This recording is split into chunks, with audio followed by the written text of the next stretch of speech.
Hello, hello. How is everyone doing? Has it been a good time at Devoxx? Yeah, awesome. You're way more livelier. I was warned by another speaker that you're all very calm and not a lot of emotion, but that was great. You're doing great. Don't feel bad. Welcome, everyone. Please come on in. There's still room up at the front. My name is Alyssa Nicoll. I'm very, very excited to talk with you all today. There is an interactive component, and she is gracious enough to be going up and down these stairs. There is a paper and a pen. If you want to do it on your phone, you will also be eligible to win some prizes in a second. All right, awesome. So my name is Alyssa Nicoll. I'm a senior DevRel at Progress, and at Progress we make really cool dev tools like Kendo UI components, MCP servers, and our all-new observability platform for agents. And some of you might know us better as Telerik, but right after this session on the same stage, I'm going to be doing an AI product talk to go over what we've learned in the age of AI and those products. So hang out here with me if you'd like for this session and the next session. I'd love to have you. But for the last 30 plus years of my life, I have been fighting to pay attention. I have ADHD, and luckily for me, it's one of the more extreme versions of attention deficit and hyperactivity disorder. But even if you don't have some form of diagnosed neurodivergence, I've seen my coworkers, my friends, people throughout the years, they're bogged down by the same issues that I have trudged through, if not at such an extreme scale. A book I love and highly recommend, Delivered from Distractions by Hallowell and Ratty, explains ADD or ADHD like this.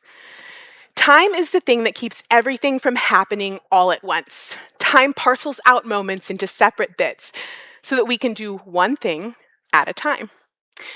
In ADD or ADHD, time collapses, making life feel as if everything is happening all at once. It's now or never. It creates a panic. One loses perspective and the ability to select what needs to be done first, second, and what can wait for another day. So instead, with ADD, you're always on the go, leaping before you look, always trying to keep the world from caving in on top of you. I found this description of my disorder to be sad and extremely true. I believe because I was given such an acute version of the struggle that I think we all go through, I was able to hone the skills and develop strategies quicker than those around me out of sheer survival necessity. When people think of ADHD, they think of fidgeting or forgetfulness, losing your keys. But for me, the scariest symptom wasn't disorganization. It was numbness, like literal numbness. I disassociated so hard at one point from overwhelm that I lost feeling in my face. I remember standing in my closet thinking, this can't just be from stress, can it? But like, spoiler alert, it totally can, really can. I know I'm not the only one. People with ADHD are three times more likely in their lifetime to experience depression. That's crazy to me. But the thing is, when your brain is always firing and going, eventually your body stops to listen, right? It stops ringing the alarms. I hope that's not you today. I hope you haven't experienced that extreme version of this. But if you have, I'm here to help you with a couple of mechanisms that I've learned throughout the years to cope and survive. And I'm not here with productivity hacks.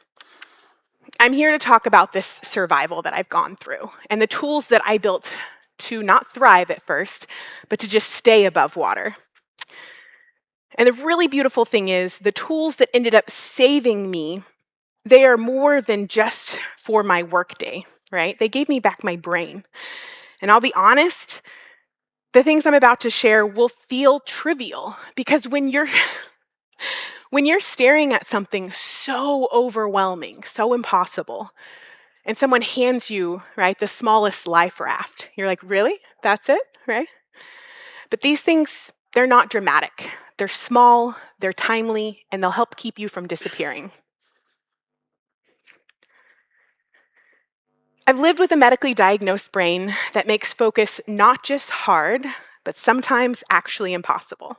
Just the other day, I asked one of my friends, wait a minute, if someone is talking and they're boring and it's long, but you know that important information is coming, you're telling me that you can just make yourself pay attention? And she blinked at me and was like, yeah, that's pretty much how my brain works. Yeah. And I was utterly stunned because that has never been an option for me. Yet, even with a brain that won't follow the usual rules, I've earned 2 degrees, one in psychology and one in web development and design. I landed my first dev job before graduating with no formal interview. And I've now spent over a decade in tech, became a senior early, and built a career that I genuinely love, not just as a dev, but as an advocate. I've spoken around the whole world, mentored new voices, spent over 10 years helping the Angular community grow. I'm a wife, a mom, a friend, a person of faith. My life is so full. And I still wrestle with focus every single day of my life. So today I want to share what has helped, what's worked for me, and what hasn't, and some psychology that helped change the game. I'm also going to pitch a more gentle, radical solution than the grind. All right. But let's be honest, focus isn't just about getting things done. It's about being able to show up consistently, to communicate well, to prioritize, to meet goals. For the sake of time today, I've broken this talk into 2 different parts. First, we're going to walk through some of the tools and tactics that help me manage the chaos, and then we're going to dive into the deeper psychology behind why focus is so hard and how joy might be the missing answer. I have hidden, I think on the next one, yeah, we'll go into that in a second. So the first step is going to be tracking. You can't conquer the unknown. My husband and I are in the same industry that you all are in as well. We've worked together from home before it came cool during the pandemic. And I can't tell you the number of times that we both ended our day looking up in surprise that it was 5 o'clock once again and we needed to rush to aftercare to pick up our now 6-year-old. We would both lament, if only there were more hours in the day. The to-do list is often just daunting. But there are a lot of lists that hard work and just grinding won't cut. To my great dismay, there are only so many hours on your hand before your brain just turns to mush, right? I don't know if you've reached that point. The deadline was that important. Your list was that important that you were like, it doesn't matter. I have to work. And at some point, I was like, I totally forgot, am I coding? What am I doing?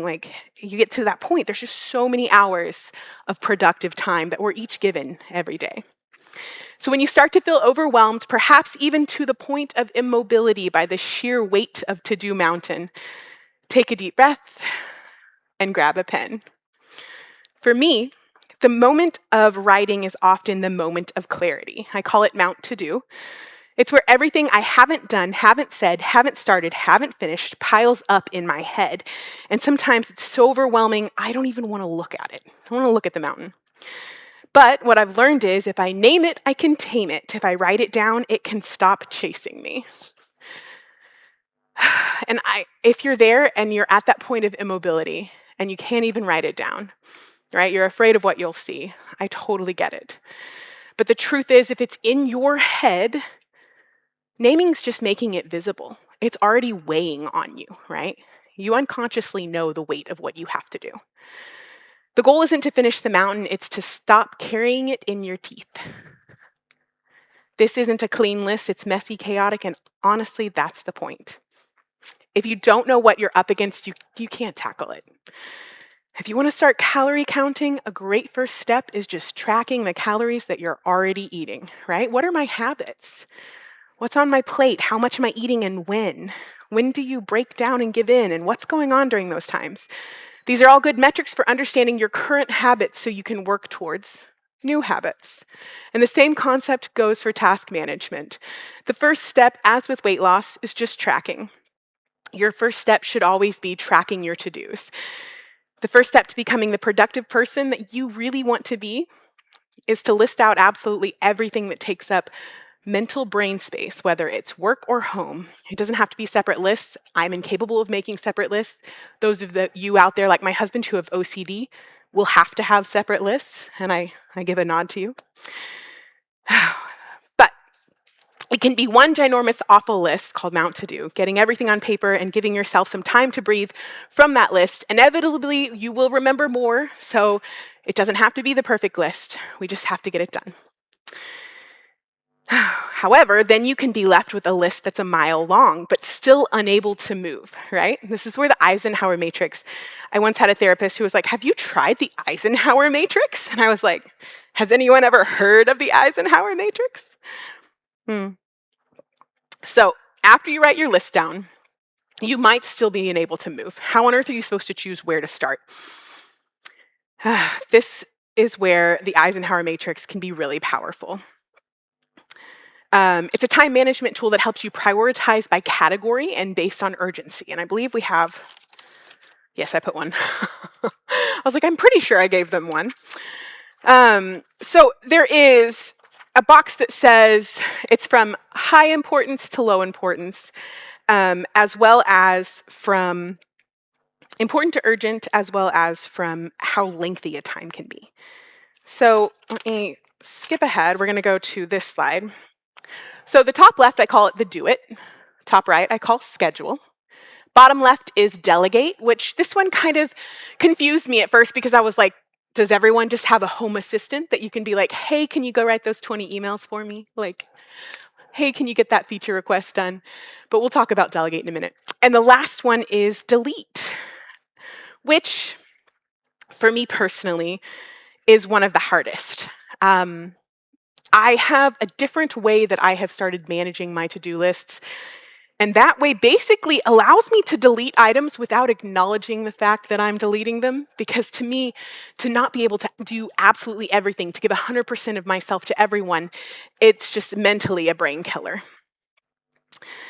Marie Kondo. Has anyone heard of Marie Kondo? No. Oh, a couple. She's actually a beautiful minimalist, and she teaches people how to declutter, organize, and cull their belongings from their life at home and their life at work. I've read her books and watched her show, and I am Marie Kondo obsessed. Tidying is a very powerful tool, but as she says, it's not the destination. The true goal of tidying is to clear away the clutter so that you can live the life that you want. And when you put your house in order, you have no choice but to listen to your inner voice, because the question of what you want to own is actually the question of how you want to live your life. And I really find that to be true with not only belongings, but with things that you own mentally. Absolutely adore her and love her book. Check her out. She's definitely one of the resources I would recommend, because she's recently started about talking at work as well as at home. So I recently lost my cousin this year, actually. He was 1.5 years older than me and like a brother, and it was one of the hardest losses that I've had to endure. But with that loss, surprisingly, came a mental clarity and the ability to let go, the ability to choose that delete box like I'd never done before. And I wish I could give you all this mental clarity that to walk forward and let things go without the heart-wrenching grief. But Marie Kondo's book, where she does take her tidying to the career level, is one step towards that direction. Highly recommend checking it out. Boundaries are going to be another thing, and we're almost to the paper. I think we have a few more papers. Awesome. So if you would like to win a gift card, go ahead and signal, and we will get you a paper, or you can always just use your own paper or your phone. But lastly, before we get to that, establishing clear boundaries around your time and availability can help you avoid overcommitment and stress. And it's honestly so much harder said than done. But a very good and a very healthy goal to have in regards to better project management for yourself is around boundaries. Thinking back to when I had a personal project manager on my team overseeing all of the videos that I produced at Code School, if I told her, this part of this code is going to take me about a week to write, and then we can get to filming, she would never bargain with me. She would never be like, can you fit it into 2 days? Right? She accepted This is the amount of time that this task takes, and she would work around that with the teams that she was collaborating with.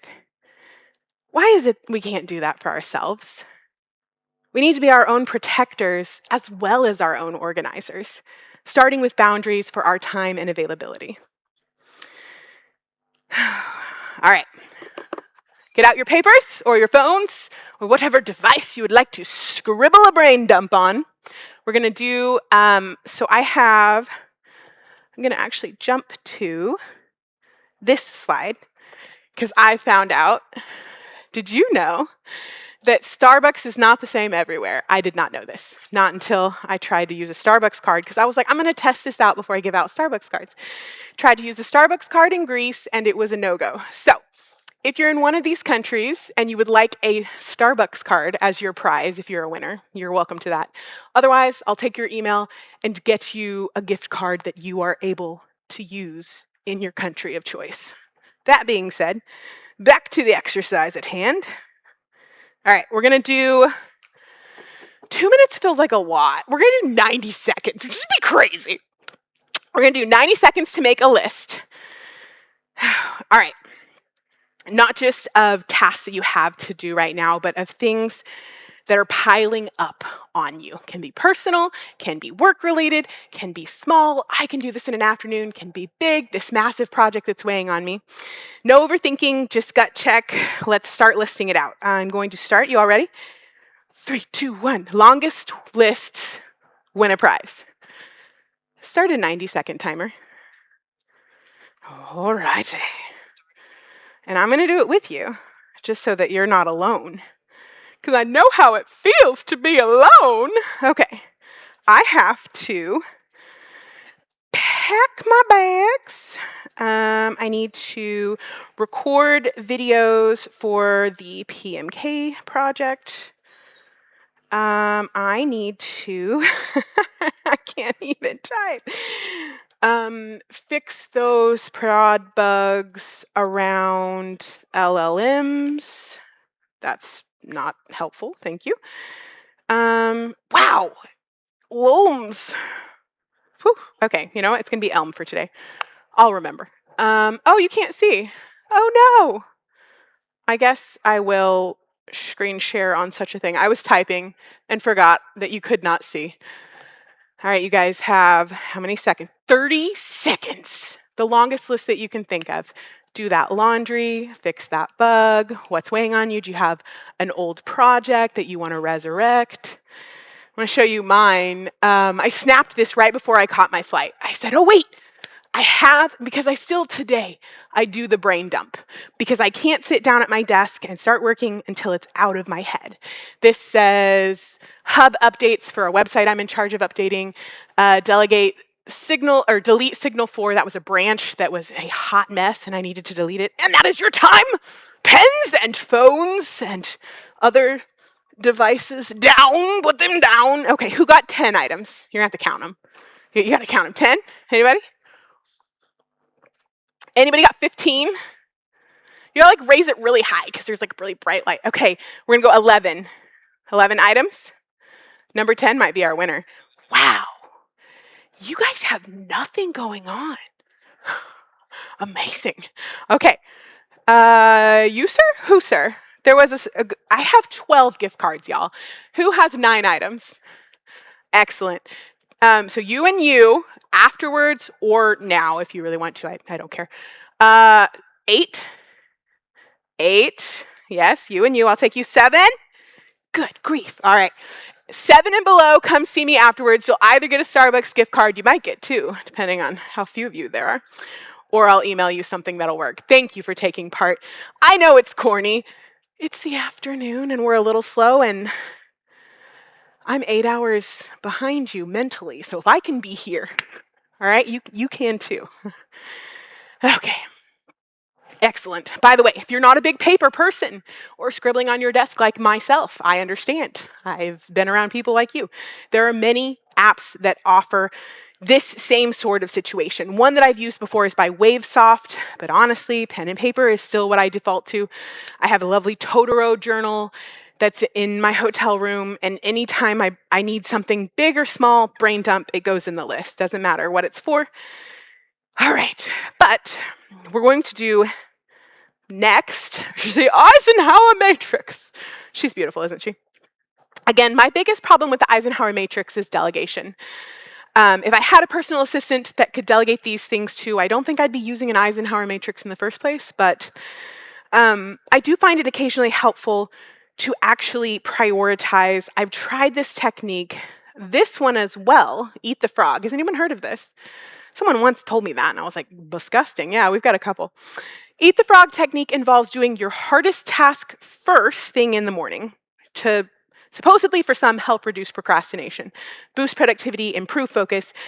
I find it extremely stressful. Eat the frog is, it's like sitting down at your desk and being like, what's the hardest thing I have to do and do it right now? I like to do the opposite. Like I like to be boiled slowly, but I want you to know these things, not because anyone has been successful ever for everybody, but because anytime you get to that overwhelm, I want you to have something new to try, right? Something new to tackle that project management with. The final one that I think I like this one the most, and I'd mentioned it before, A, B, C, D, E. A, it's very similar to the matrix, but it has a couple more categories. A is must do, B is should do, C is nice to do, D is delegate, and E is eliminate. I really just go down my desk and I kind of assign, like, obviously these are A's, obviously those are B's, and then I get to work. Eventually things E, eliminate, they get to eliminated off my list because they just never get done. They never take high enough priority. But I honestly like this better than Eat the Frog or than the Eisenhower Matrix. So after going through many of these tools, which you might find any of one of them more effective for yourself than I did, I always end up back to a notepad or writing on my desk, this long brain dump. It's just how my brain experiences the world all at once. And so, of course, it's what my lists represent. But it helps me get them out of my brain, start prioritizing and highlighting, looking at due dates. It's nothing fancy, but it honestly has saved me from overwhelm many times. Knowing what to do, though, isn't the same as being able to start. All brains freeze sometimes, but ADHD brains freeze more often and harder. It is not a willpower problem. It is a neurological bottleneck. Transition especially can feel like trying to find the go button with oven mitts on. If you've ever started at a task that you wanted to do, but you just couldn't start, you understand this feeling. So now we're going to start the hidden number game. She's going to go. Here we go. Maybe. There we go. I love this chicken. She's so beautiful. I'm going to go through my top 10. And so you can count them down. There's hidden numbers on each one.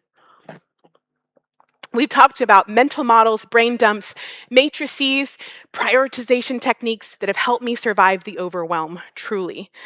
But surviving is different than moving, because sometimes knowing what matters isn't the problem. It's getting yourself to start. And that's the moment where I used to get stuck often, and where I still get stuck and find myself going back to these 10. So these aren't productivity theories or hacks or formulas. They are 10 real things that have actually shifted my life into gear when I was stuck. Number one is, I call this one reset the room. If I can't, okay, again, super duper blessed to be work from home, but I want you to know I've done this not remotely.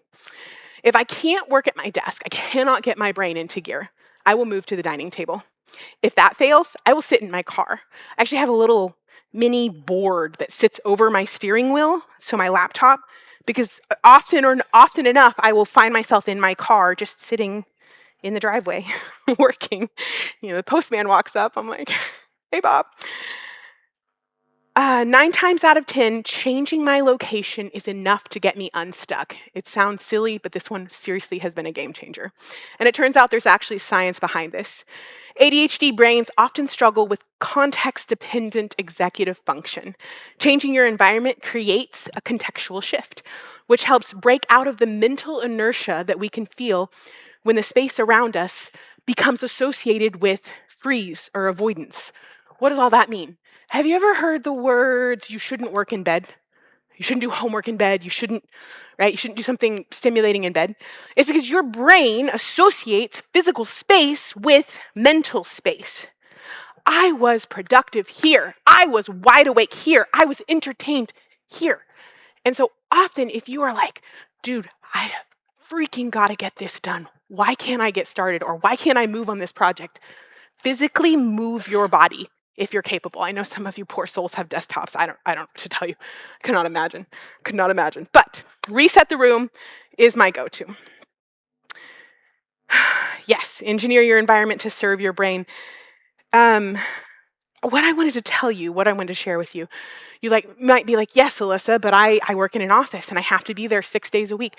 I actually recently saw a job posting that was for 6 days a week. They were like, but Sundays you get to work remote. And I was like, yeah, you're acting like that's a perk. I don't work on Sundays, but if you are stuck in the office, I want you to know that when I was at code school, I would raise my standing desk and I had a bunch of sticky notes and things underneath the desk, and I would sit crisscross with my laptop, and that was my way of physically moving myself so that I could get something done. But I want you to know that you should know what you need and don't be afraid to set it up. I don't care how foolish I look. My KPIs are all done and I'm on fire, man, right? You want to judge me, come at me. So try to not let the engineering of your environment, however you need to be productive, hold you up. Another one is Pomodoro. Has anyone heard of Pomodoro? Hey, wow, so many more of you Pomodoro fans than KonMari fans. Totally okay. The Pomodoro is a time management method where you work in focused 25-minute blocks called Pomodoros. After 4 Pomodoros, you're supposed to take a longer break. How many of you have worked through a Pomodoro break? Anybody? Thank you. I love you. I love you all. Seriously though, it's the thing that gets me unstuck. It doesn't mean I'm married to it, right? If I get through 4 Pomodoros and it's like, you should probably stand up and take a break. And I'm like, you should probably stand up and take a break. And then I turn the timer off and I get to work, right? So not that that's the perfect healthy model, but these are things to help you get unstuck. These are real, actual tactics tested in the wild to get you going. That's my little, because I would always how many sessions and what's the break? You can also, there of course are Pomodoro timers out there that will keep track of this for you. But it's surprisingly effective at moving you forward, and different things for different seasons. Pomodoro might not have worked for you before, but if you are stuck and desperate, give it a try.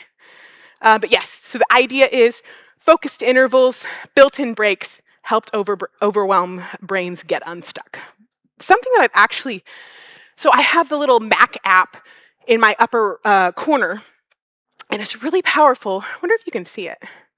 Can you see it? Maybe. Nope, can't see it. It's okay. It's because we're not mirroring, we're extending. One really powerful feature of this application was to label your Pomodoros. I personally found this crazy helpful, even if I'm not using the app, to write in front of me on a sticky note, you are working on the Signal 4 branch until it's done, and don't check the laundry, and don't answer that phone call, right? So many times I'd be like, wait, what was I doing? And so I think labeling your Pomodoros can also be a really powerful productivity trick.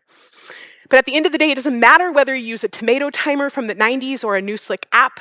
What matters is that it helps you finish the task and allows you to come back tomorrow and do it all over again, right? It's that consistency that shows up to be that productive person. And that's what real focus looks like. Not perfection, but repeatability. Number 3, one of my favorite methods is bribery. When I first wrote this talk, I told myself I couldn't have a piece of chocolate that I was craving until I had 7,000 words on the paper. Not the physical paper, the digital paper. It worked. I really wanted that chocolate, and I got those 7,000 words written. So these little self-rewards have helped motivate me through tasks that I didn't want to do. Here's some other examples of what I mean by bribery. You can't watch TikTok until the dishwasher's loaded. You can go for that walk, but you have to listen to the work audiobook that you've been avoiding. It sounds silly, but our brains are more supple than we think, even to our own incentives. Another really powerful tool, number 4, is time boxing. How are we doing on time? Is that going up or down? Holy crap, that's going down. We're going to book. You guys ready? Let's book. Time boxing is simple, powerful time management technique where you set a fixed amount of time. Absolutely love it when my coworker calls me out on something. I'm like, that's all you're doing for that project? She's like, yeah, man, I time boxed it. It took me 2 hours. I'm done. I'm walking away. It is good enough. Ship it. And I'm like, bravo. Love the willpower. It's where you give yourself a fixed window. You get as much done on that item that you've written down, right? I'm working on this project. And then you walk away, right? Maybe you give yourself 30 minutes for emails. And when the timer ends, you have to move on to the next task because you are drowning. Maybe you're debugging a nasty prod bug and you time box it for 45 minutes, stop and reassess at the end of the block. Time boxing with real life timers, though, is actually the game changer for me. Real life, one thing would be sounds or events around me that can often take me out of the moment of productivity. So for example, I'd say, I'm going to get through as many emails as I can until the dryer goes off, right? Like physical things, physical time boxes have really helped me. Or I'm going to work on this specific project until that meeting, and then afterwards I have to switch. I have to give something else more time. Real life reminders. This one might be especially helpful for those of you with ADHD or anyone living with someone who has ADHD. For my 6-year-old, he's now 7. Oh, time flies. For my 7-year-old son, he is potty trained, but he still forgets to flush the toilet. Repeated verbal reminders just weren't helpful. And he has ADHD, God bless him, just like his mother. And I had this moment when I was like, he has ADHD. Why do I keep saying, hey, bro, can you go do this for me? Hey, bro, can you go do this? We gotta remember to do this.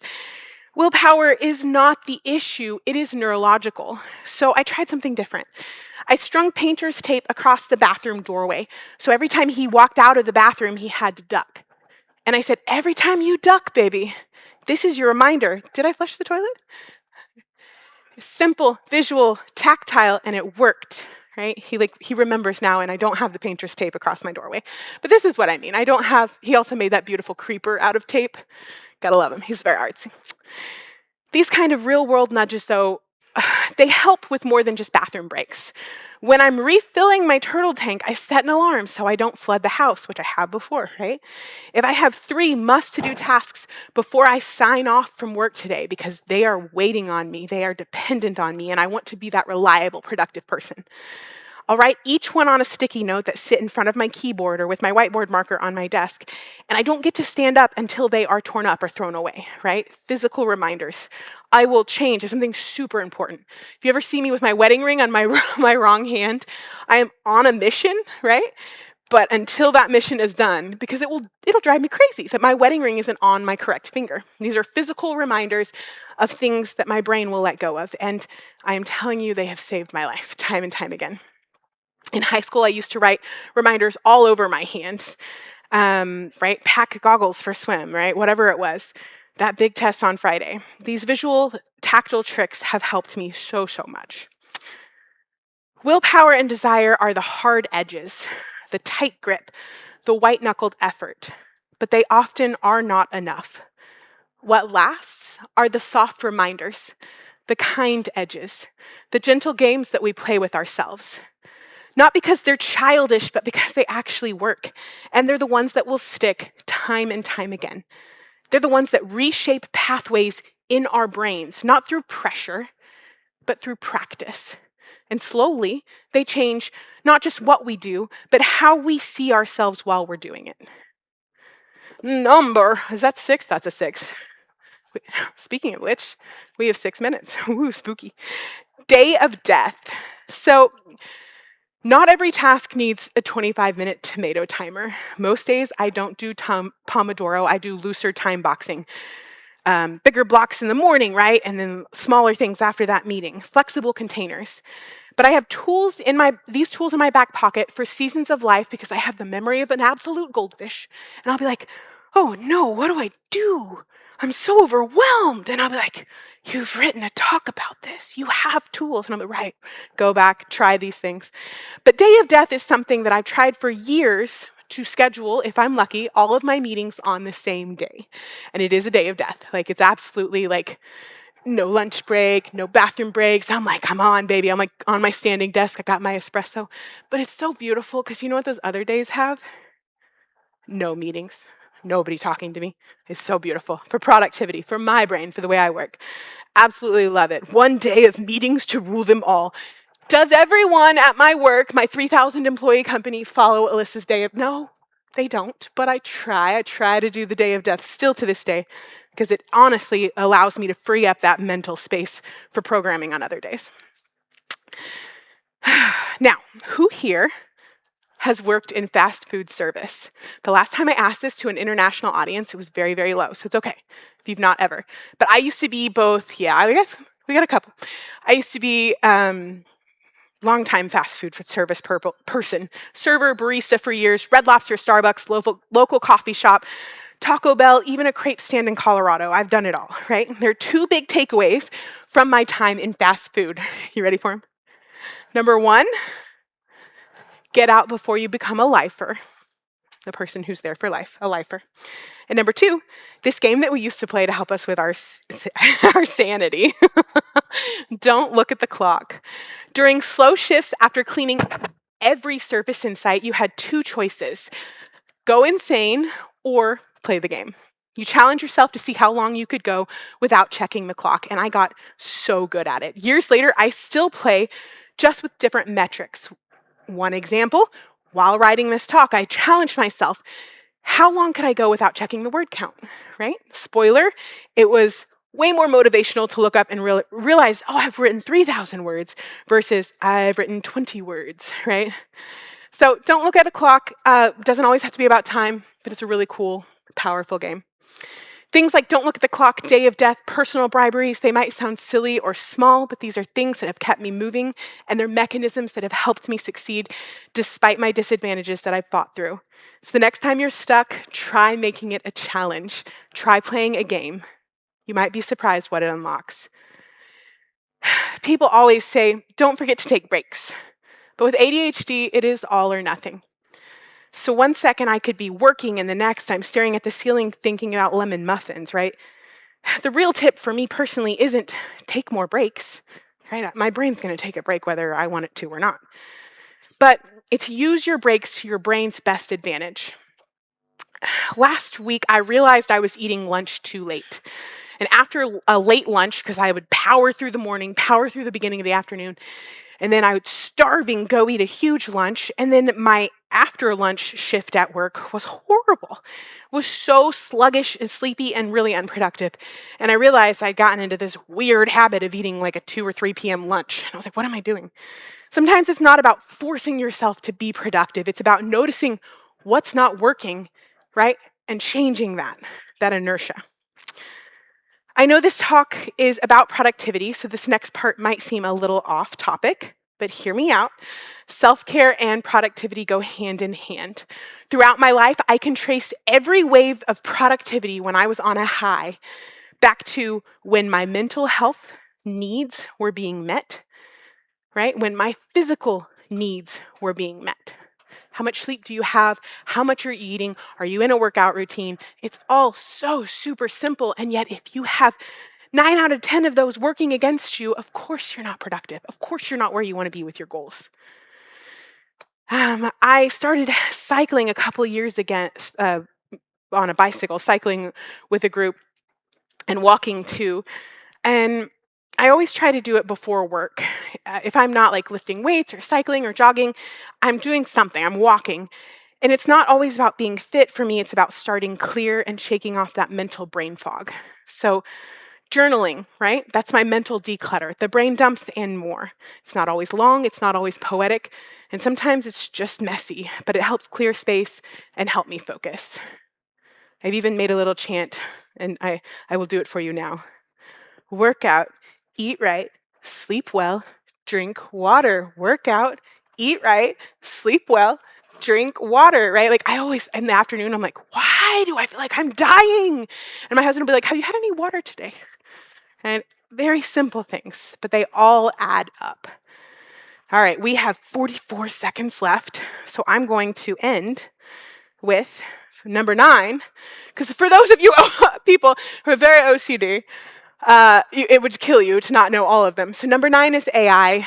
I have found having a co-pilot for my brain and not just my code very powerful. It helps with brain dumps. It helps with task prioritization. As you can imagine, you can tell it to be just about anyone. And so you can say, I am going to give you everything that I have to do. You are going to ask me questions about each one of those things so that together we can prioritize and make a map for the next 2 weeks. And it's helped me significantly. We're going to jump now to joyful works better. Let's see. There is science and honestly, many things that I don't have time to get into. But one of the most powerful takeaways that I can tell you is that if you are backing things in your life with positivity and joy, passion, real desire, the productivity 9 out of 10 times will fall into place. So I challenge you to take a step back if you've really been struggling with productivity in your life, to take a step back and look at the things that you've been focusing on and ask yourself if they really do give you fulfillment, if they really are where you need to be focused. I think we are going to end it now because we are over. I believe we're over. I have this QR code if you want to see the rest of the slides that you might have missed. It's the same QR code, but I'm not doing developer interviews at this time, but I also have a Discord channel if you want to come and DM me. And I'm going to be here for the next session as well if you want to chat. But thank you all. You've been beautiful. Come and get your gift cards if I owe you one. Have a wonderful day, guys.